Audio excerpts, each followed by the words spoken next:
ஓம் சாந்தி. 30/6/2025 சாக்கார முரளி. இன்று சிவ பகவான் கூறுகிறார், இனிமையான குழந்தைகளே, தந்தை உங்களை ஞானத்தின் மூலம் சுத்தமான நறுமணமுள்ள மலராக ஆக்குவதற்காக வந்திருக்கிறார். நீங்கள் முள் ஆகக்கூடாது. முட்களை இந்த சபையில் கூட்டிக் கொண்டு வரக்கூடாது. கேள்வி: எந்த குழந்தைகள் நினைவு யாத்திரையில் இருப்பதற்கு முயற்சி செய்கிறார்களோ அவர்களுடைய அடையாளம் என்னவாக இருக்கும்?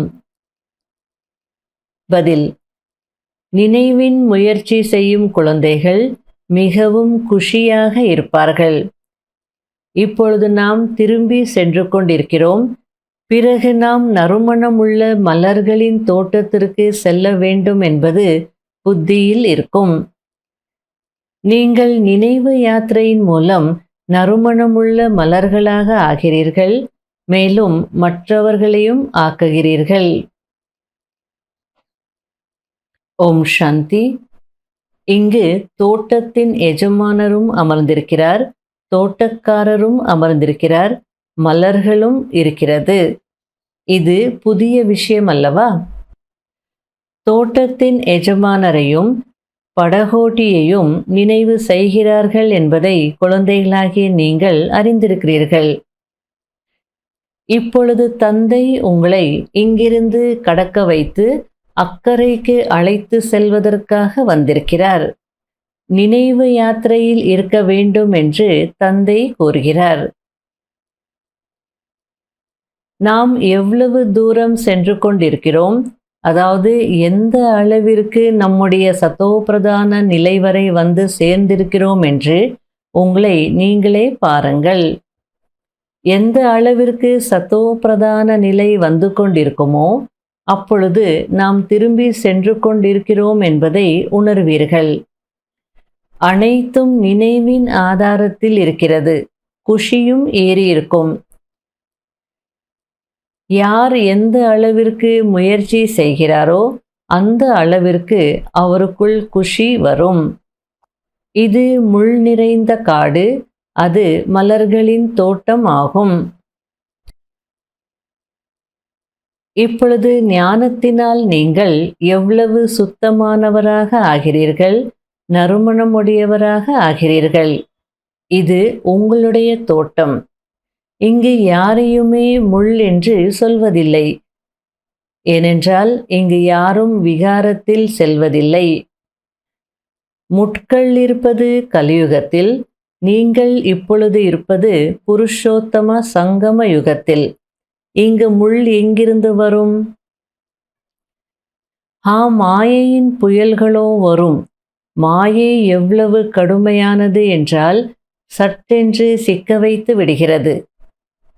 பிறகு நான் இப்படி செய்து விட்டேன், நான் செய்த சம்பாத்தியம் அனைத்தும் போய்விட்டது என்று பச்சாத்தாபப்படுவார்கள். எப்படி அந்த தோட்டத்தில் நல்ல நல்ல மலர்கள் இருக்குமோ அதேபோல் இந்த தோட்டத்தில் கூட ஒரு சிலர் ஃபர்ஸ்ட் கிளாஸ் மலராக ஆகிக்கொண்டே போகிறார்கள். நல்ல நல்ல மலர்களை கொண்டு வாருங்கள் என்று குழந்தைகளுக்கு பாபா கூறவும் செய்கிறார். யார் நல்ல நல்ல மலர்களை அழைத்து வருகிறார்களோ அவர்கள் நல்ல மலர் என்று கருதப்படுவார்கள். அதாவது பாபா தோட்டத்துக்கு சொந்தக்காரர். பிரம்மா பாபா மற்றும் யாரெல்லாம் நிமித்த பிராமணிகள் இருக்காங்களோ அவங்க எல்லாமே தோட்டக்காரர்கள். அப்போ நல்ல தோட்டத்தை உருவாக்கணும் அப்படின்னு சொல்லிட்டு இருக்கிறார். நல்ல தோட்டத்தை உருவாக்கி நல்ல நல்ல மலர்களை மதுபனுக்கு கொண்டு வரணும் அப்படின்றார். அப்படின்னா சென்டர் உருவாக்கி ஞானம் கொடுத்து நல்ல மலர்களை உருவாக்கி அந்த பூச்செண்டை பாபாவுக்கு கொண்டு போய் கொடுக்கணும் மதுபனுக்கு. அப்படி யார் நல்ல நல்ல மலர்களை கொண்டு வருவாங்களோ அவங்க நல்ல டீச்சர் அப்படின்னு சொல்வார், அல்லது நல்ல மலர் அப்படின்னு பாபா சொல்வார். குழந்தைகளாகிய உங்களுக்கு தந்தை மீது அன்பு இருக்கிறது. தந்தை கூட குழந்தைகளுக்கு அன்பு காட்டுகிறார் அல்லவா? இது படிப்பாகும். நான் உங்களுக்கு பிராக்டிக்கலில் நேரடியாக கற்பிக்கிறேன் என்று தந்தை கூறுகிறார். இவரும் படிக்கிறார். நீங்களும் படித்து பிறகு படிப்பீங்கள். அப்பொழுது மற்றவர்களும் முள்ளிலிருந்து மலராகுவார்கள். பாரதம் மகாதானி என்று பாடப்பட்டிருக்கிறது. ஏனென்றால் இப்பொழுது குழந்தைகளாகிய நீங்கள் மகாதானி ஆகிறீர்கள். அழியாத ஞான ரத்தினங்களை நீங்கள் தானம் செய்கிறீர்கள். இங்கோ உங்களுடையது இது படிப்பாகும். இதனுடைய பலன் புதிய உலகத்தில் கிடைக்கும். மாயை கூட ஒன்று குறைந்த சக்தியுடையதல்ல என்று குழந்தைகளாகிய உங்களுக்கு தந்தை புரிய வைத்திருக்கிறார். மாயாவிற்கு துர்கத்தில் கொண்டு செல்வதற்கான சக்தி இருக்கிறது. ஆனால் அதற்கு மகிமை செய்வார்களா என்ன? அதுவோ துக்கம் கொடுப்பதில் சக்திவான் அல்லவா? தந்தை சுகம் கொடுப்பதில் சக்திவான் ஆவார். எனவே அவருக்கு மகிமை இருக்கு. இது கூட நாடகத்தில் நிச்சயிக்கப்பட்டிருக்கிறது. அதாவது பாபா என்ன சொல்லிட்டு இருக்கிறார் அப்படின்னா, மாயாவும் ஒன்றும் குறைந்த சக்திவான் இல்லை, அனைவரையும் துர்க்கத்தில் கொண்டு வந்துடுறது. துர்க்கத்தில் கொண்டு வருவதற்கான சக்தி இருக்கு, ஆனால் அதற்கு மகிமை இல்லை. துர்க்கத்தில் கொண்டு வரவங்களுக்கு யாராவது மகிமை செய்வாங்களா? துக்கம் கொடுப்பதில் மாயா சக்திவானாக தான் இருக்கு, ஆனால் தந்தைக்கு தான் மகிமை. ஏன்னா தந்தை சுகம் கொடுப்பதில் சக்திவானாக இருக்கிறார். இப்பொழுது ராவண ராஜ்யத்தில் எவ்வளவு துக்கம் இருக்கிறது. தந்தையோ சொர்க்கத்தின் அதிபதியாக ஆக்குகிறார். பிறகு அங்கு அரை கல்பம் யாரும் அழைப்பதே இல்லை.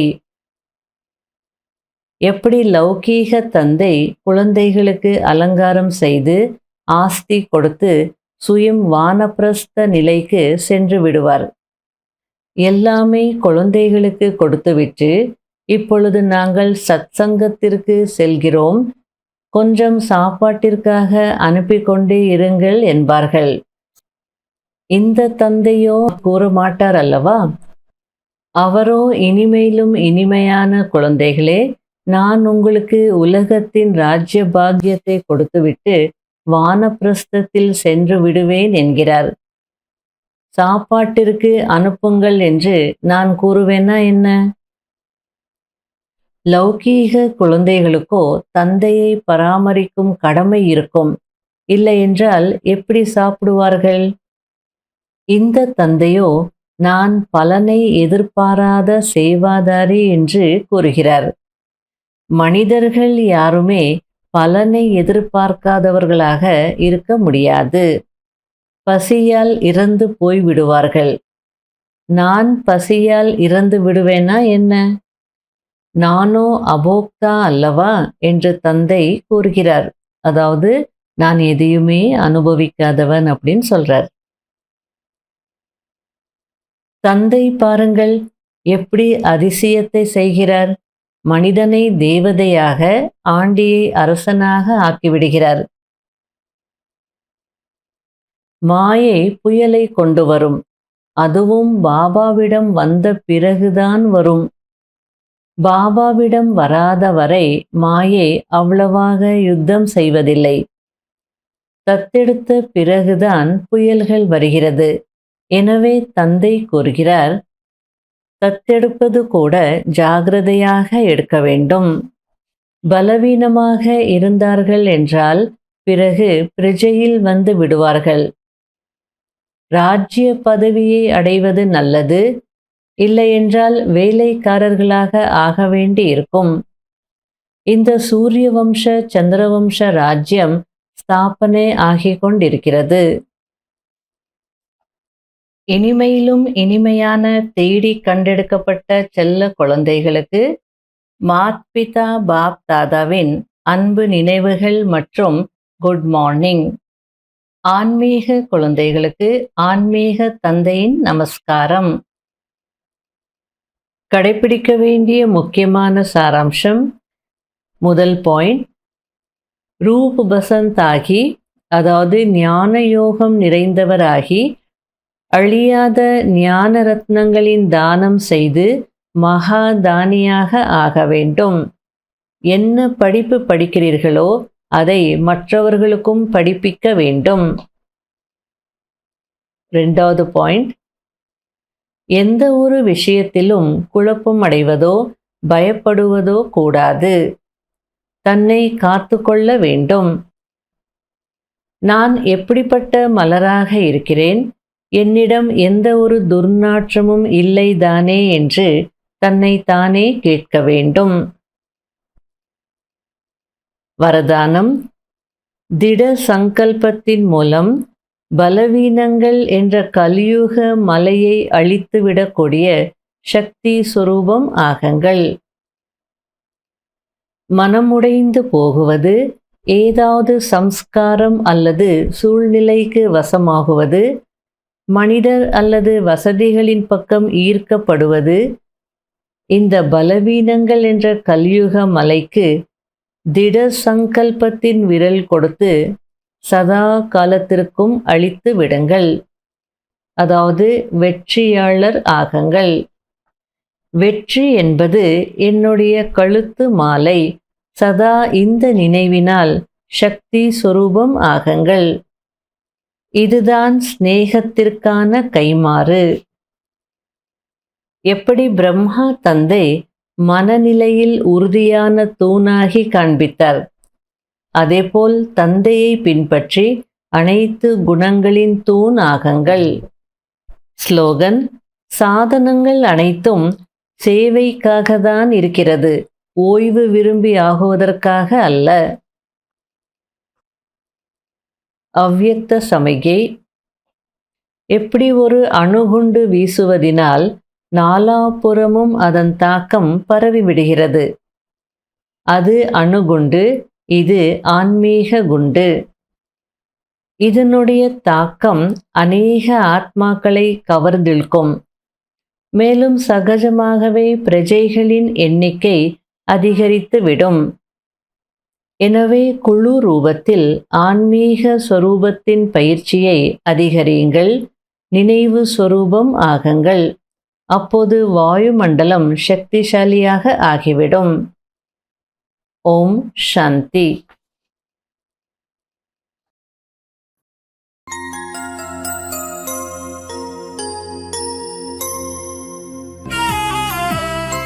கண் கொண்டு கண்டேன் உன்னை, ஞான கண் கொண்டு கண்டேன் உன்னை. கண் கொண்டு கண்டேன் உன்னை, ஞான கண் கொண்டு கண்டேன் உன்னை. தேனொழுகு எந்தன் முகவரி சொன்னாய், பாலொழுக அன்பு குழந்தாய் என்றாய். மனதின் பாரம் போக்கும் முந்தன் மொழிகள், உள்ளத்தின் சோகம் நீக்கும் ஞான கீதங்கள்.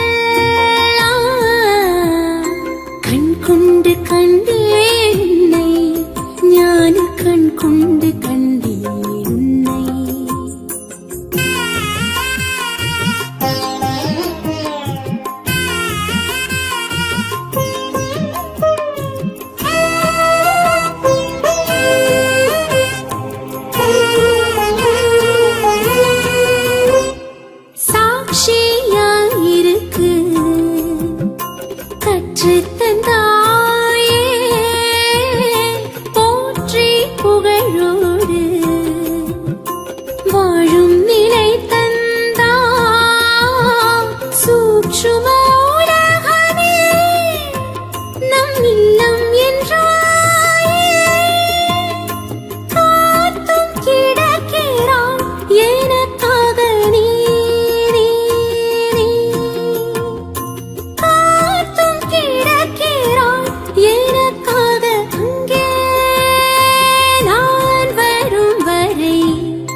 கொண்டு கண்டே